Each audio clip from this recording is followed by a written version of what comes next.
In this tutorial, I'll show you how to edit a page in Confluence.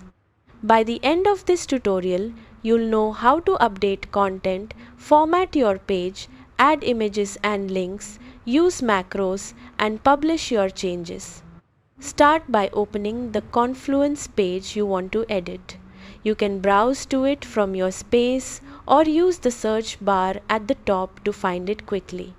Once you've opened the page, click the Edit button in the top right corner. The page will open in the Confluence editor where you can modify the existing content. Update your text by typing directly into the page. You can use the toolbar to apply headings, bold, italics, bullet lists, numbered lists, and other formatting options to make your content easier to read.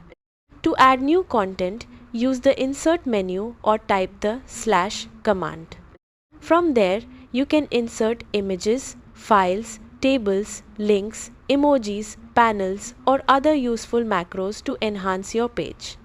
If you need to link to another page or website, highlight the text, click the link button, and paste the URL or search for another Confluence page. When you've finished editing, review your changes and, if needed, add a version comment describing what was updated.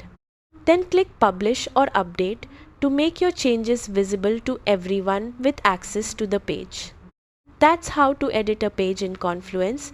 Thanks for watching, and I'll see you in the next tutorial.